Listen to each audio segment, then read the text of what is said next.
Hey ladies, it's Mary and it is week 3 and I wanted to change things up a little bit for the 30-day challenge and the who is she, like what's going on with her, who is she? You finding out anything through this process, like anything? So I've been hit with a whole bunch of stuff and normally in a 30-day challenge, what happens is that people fall off the wagon or get derailed or give up or throw in the towel, however you want to put it. A day 5 for sure, and no different than New Year's resolutions. By I think it's like day 22 in January every year, like 80% or 88% of people have just stopped, have just like dropped the ball. So if that's you, don't be hard on yourself. Just like start where you are. Start where you are. You don't have to go all the way back to day 1 and start all over again. Like just start where you are. Like right now, as I'm recording this is Saturday the 20th. So you're just at day 20. What I noticed for me, and I just like to let you in on what's going on for me, because I do this stuff a lot, and not only do I do it with my coaching clients, but I do it in online workshops or in-person workshops even. Like we do this same type of work. But what I know is that it's day 5 and then it's like 12 or 16, but then right around 22, 23 days in, people are like, all right, nothing's changing. I don't see any big ooh, brouhaha happening. I'm done with this. But in reality, that's not what this is about. It's always about the small stuff. And that's the stuff that we kind of miss because we're expecting like the Red Sea to part, or like the clouds, a beam of sun to come down on us, and kind of like beam me up, Scotty type of a thing from Star Trek. I think that was. I'm totally dating myself there, but anyway, it is in these moments, these snippets of moments that we have. And what I noticed about myself is that when I turned 69, which was on the 16th, so that was Tuesday, when I turned 69, and I just didn't do any of my 30-day challenge. When I woke up the next morning, I was reinvigorated. Like I was like, all right, this is no shit, no kidding. I said I was going to do this stuff. This is for me. This is who I want to identify with. This is this is how I need to step into this next best version of myself. I said I wanted these things. I don't have to have anybody looking over my shoulder to see if I did it or didn't do it. I am my own best judge. So I've been, really invigorated, and what it has done for me is my energy level is totally different. It's remarkable. Has anybody else seen that something like that happening? Or maybe you're seeing the reverse if you're not like doing anything, or you've started to trash talk yourself, or this isn't for me kind of thing, because it's not for you if you don't want it to be. But if you want to learn something about yourself, then it is for you. It's kind of like for everybody, because we just want to see where we're at. Just want to see like what's up here. What can I commit to me? Can I commit to me? Okay. So that's a 30 day thing. But because this is such a crucial, we're coming into week 4. This is such a crucial week. I have decided to take the who is she workbook and go through it with you all week long. So for this week, you are going to get 5, hopefully short, videos from me about the workbook, because I want you to dive deeper. I want you to, whether you have continued the 30-day challenge or not, or you're realigning yourself somehow with it or whatever, it's still the question lies, the underlying question is, who is she? And what does she want? And you don't have to answer either one of those questions right now. I'm going to take a year to do it. But I know that there is something that is totally bubbling up for me. And I can feel it. I can literally feel it physically in my body. Like something is bubbling up for me. So, that being said, welcome to week 3 of the 30-day challenge, and let's get started.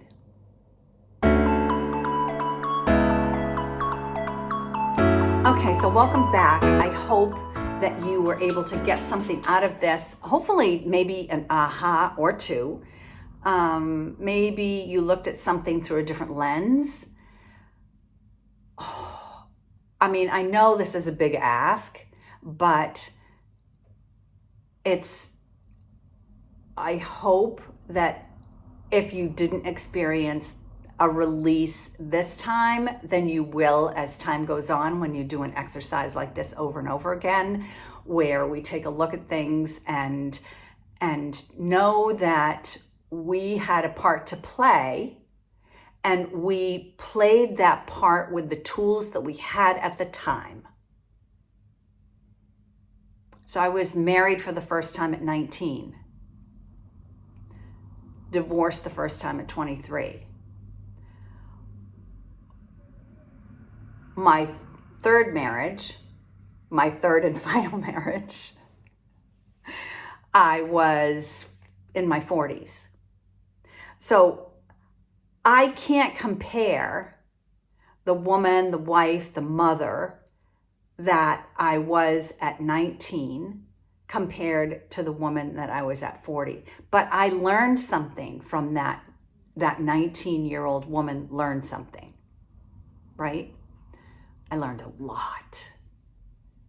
It hurt. It hurt bad. I never thought I would recover. And actually, it took me decades to recover. But I'm here. And it forced me to do the work and be better. That's all I'm asking you to take a look at. Okay, ladies, so I am working from the Who Is She workbook. Again, I'm going to put a link in the body of this message so that you can go ahead and download it. I think it's pretty cool. So how I put it together was there are 2 pages. The cover, and then I think it's page 4 or 5, are actually coloring pages, because I want you to spend time here. So I wanted you to be drawn in to spend time here and just get curious. I just want you to get curious about yourself and ask the self, who is she? The good, the messy, the in between, everything that matters. And I don't want you to think of your past as a weight. It's just a roadmap. You're here. And there were a lot of twists and turns that you took to get here. Not always good ones. I didn't always make the right choices or the right turns or choose the right men or the right place to live or the right place to work. I made career flops. I made outstanding career choices. I picked like terrible life partners, which didn't end up being life partners. but then I made the good one. And if I can, a lot of times for those of you that follow me, I'm constantly talking about me, coming up out over, like looking at myself down. I want to, take a look at myself like Tinkerbell is flying up there over my head, and she's going to come down. I want to be able to view myself. That's what I want you to do, is take this out of body experience and just get curious, because this is a starter journal. It's a starter journal for women on the edge of a new chapter. I'm on the edge of a new chapter. I don't even know what the heading of the chapter is yet. Hopefully, by the time I turn 70 next September, maybe I'll know what that chapter is. I'm not really sure.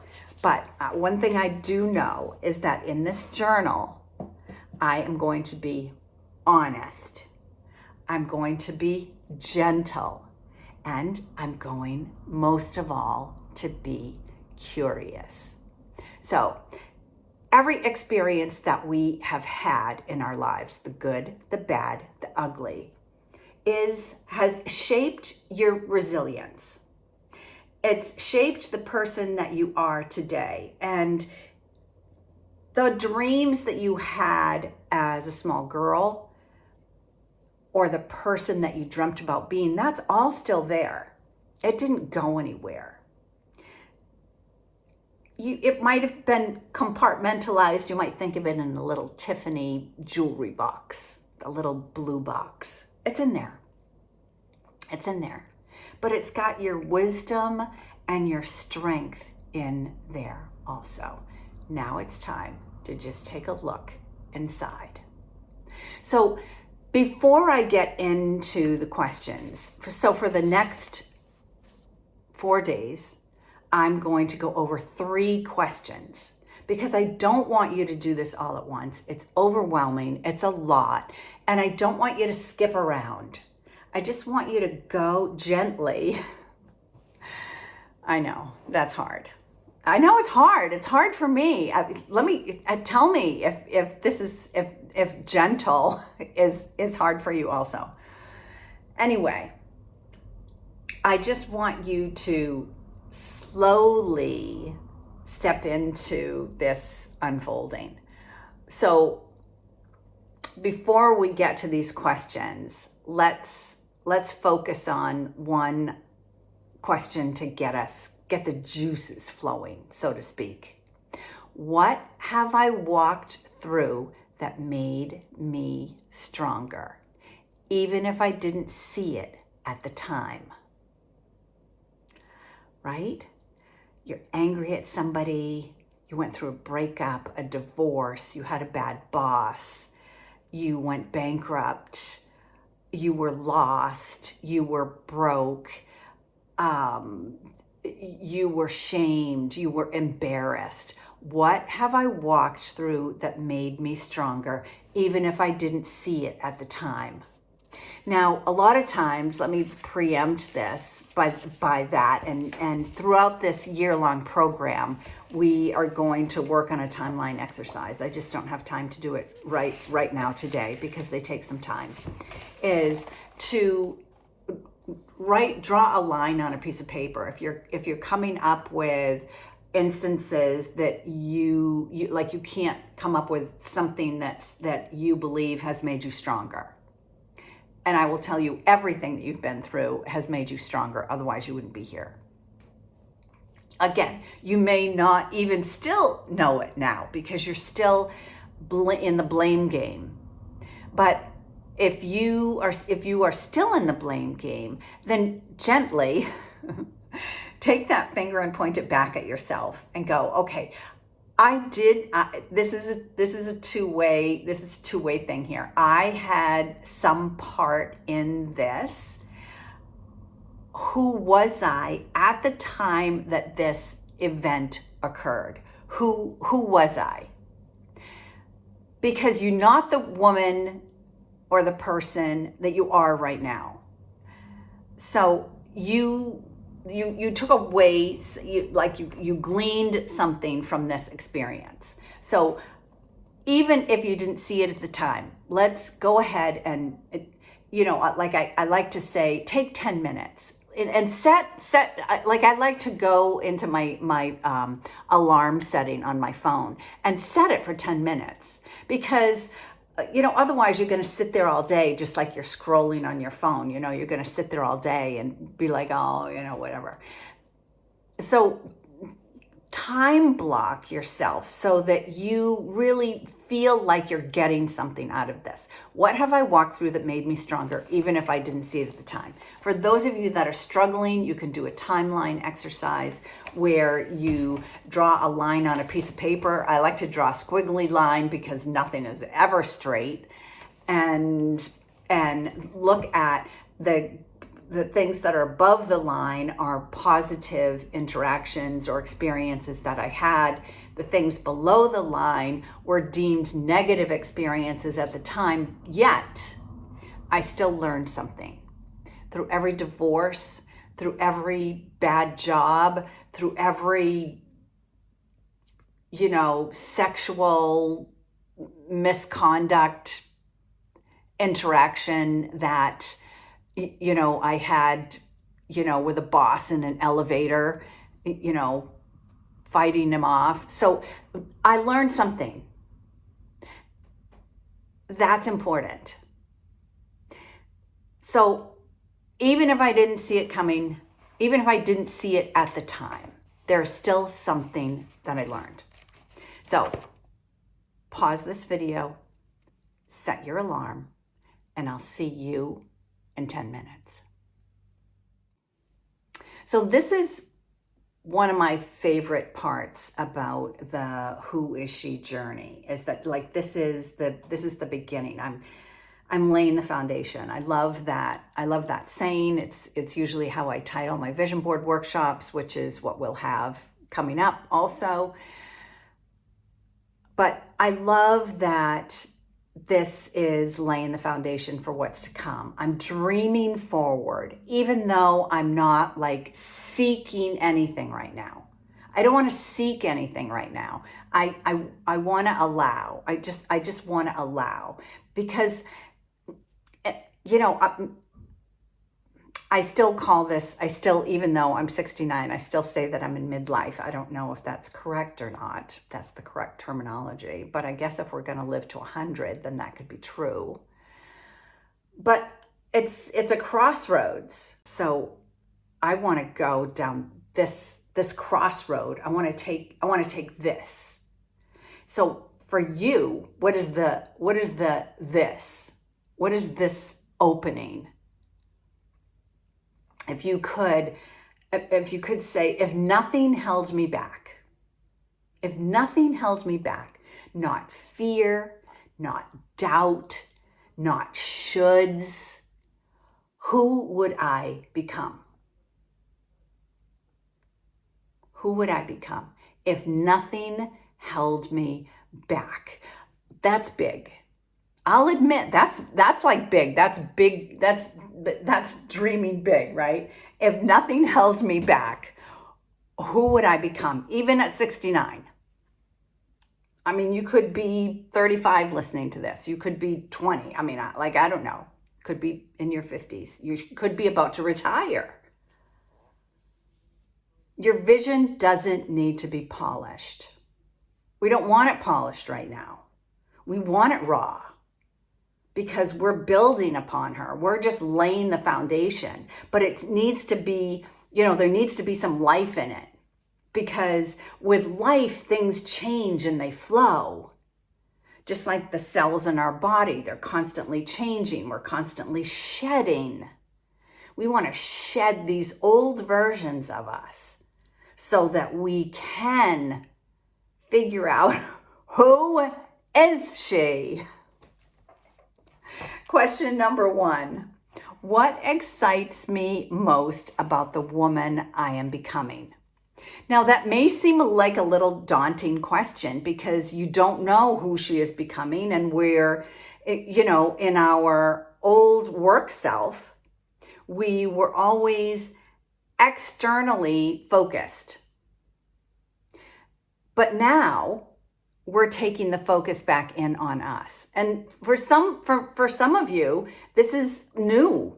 Like this is new stuff that you're processing. So what excites me most about the woman I am becoming? Like, as I said earlier, I know, I have a feeling. I have a feeling that there is change coming, like super positive change. Like I don't have a vision of doom and gloom, considering everything that's happening in the world. I just don't have a vision of doom and gloom. I don't know exactly what that means. I don't know what this becoming of this, for me, this 70-year-old version of me means. But I'm willing to find out. I'm willing to keep asking the question, what excites me most about the woman that I am becoming? For me, what is exciting me most is that, and this is totally new for me. This is totally new for me, you guys, totally. I am trusting that this feeling that I have is guiding me somewhere. I like to drive the bus. I like to feel like I'm in control. But in order for me to unfold into this who is she version of me, I need to let go of the reins. I need to let go of the reins. If you let go of the reins, if you stopped pointing at other people and saying they're doing it wrong, she did this, he did that, they did that, how stupid, how silly, this person needs medication, this person is drinking too much, this person is eating the wrong food, this person, look at them, they have a Prada bag, oh my God, how do they afford a Prada bag? I can't afford a Prada bag. Look at how this person is dressed. Don't they know they should dress for their age? That's not where the focus needs to be, people. It's not where the focus needs to be. Let them, if any of you know Mel Robbins, grab her book, Mel Robbins, The Let Them Theory. Do yourself a favor, get it. Or you could buy one of my other favorite books, which is Buy Yourself the Fucking Lilies. Another great read. You've got to take your focus off other people and what they're doing or not doing, and put the focus on you. What excites me about the woman that I am becoming? I don't know, but I am really excited about meeting her. I'm building this momentum, which is what I'm trying to get you to do, is to build this momentum, to take a step, to be curious, get gentle, and be honest with yourself. Question number 2. And at any time, if you want to pause this video so that either you re-listen to a section of this, or you just pause the video so that you can, get quiet and stop hearing me talk all the time, do it. This is you. You need to do you. So, question number 2. What am I ready to leave behind? This is a hard one. This is a hard one. We love stories. We love the, oh, woe is me. We love this stuff. I can't do this because of this. I never got to do that because of them. I I do this, or I eat like this, or I am like this because of them or her or him or my mother or my father or the abuse or the whatever. You know what it is, but you know it. You can feel it. You can feel it. What am I ready to leave behind? Like the hobo. I remember when I was a kid one year, I was a hobo for hobo. I don't even know if that word exists anymore. I was a hobo for Halloween. I was even fascinated by train travel. I thought it'd be cool to be a hobo and hop on and off a train. Oh, wow. And look what I'm doing now. Anyway, by saying, look, I'm not gonna harbor resentment on this anymore because it's eating up my energy. It's taking up my brain space. It's taking up my time. It's taking up the embodiment of who I want to be. What story don't you ever want to tell again? If you had one story to choose, what story do you never want to talk about again? Let's go there. One story that you never want to talk about again. What's the story? Then you can take a look at the lesson that you learned and what you're going to call forward from that. Let's just start there. Number 3. Where in my life do I crave more courage and understanding? Whew. Everywhere. Where in my life do I crave more courage and understanding? Oh boy, that's a laundry list for me. But more courage is to still use my voice when I find myself not speaking my truth. Learning to leave my trauma behind. I had a really super interesting phone call last night with Stacy Innell. And for those of you that are looking for trauma counseling or relationship counseling, oh my goodness, it was the most incredible phone call I have had in a very long time. I'll link her information below. Incredible. Where do I crave more courage and understanding? In order for us to let go of this stuff so that we can become this next best version of ourselves, we need understanding so that we can be more kind and gentle to ourselves as we step into this, doing stuff for the fucking first time. I'm in Portugal right now for the fucking first time. I can't figure out a dang thing that people are saying. Nothing, like not even a word. And it's okay. I'm doing it. So understand that in growth, you're always going to be doing something for the FFT. I talked in my last video about this FFT club that I'm going to launch next year. So that you've got a built-in support group as you go through these transitions.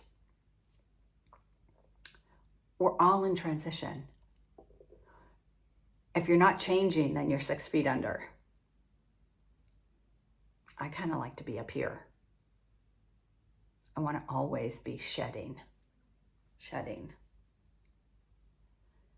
Where in my life do I crave more courage and understanding? Just be honest with yourself and be gentle. It doesn't have to be hard. But take some time. Let this unfold. And I want you to reflect on your past and appreciate it. Because I think a lot of times we just look at our past, mainly the negative stuff, because we're humans and that's what the human brain does by default. But I want you to reflect on your past and take a look at all of these things that you've been through. It's incredible. Especially as women, it's remarkable. Notice where you are right now. And maybe even you want to whisper a dream or a vision that you either had for yourself when you were younger or you kind of have now. A little something to chew on, so to speak. So I hope this helped. This is the first 3 questions in the Who Is She starter journal. Grab your crayons, do some doodling, some coloring, spend some time here, spend some time with you this week. Okay? Spend some time with you this week. Be gentle, be honest, and most of all, be curious. Love you, and I'll see you tomorrow for the next 3 questions.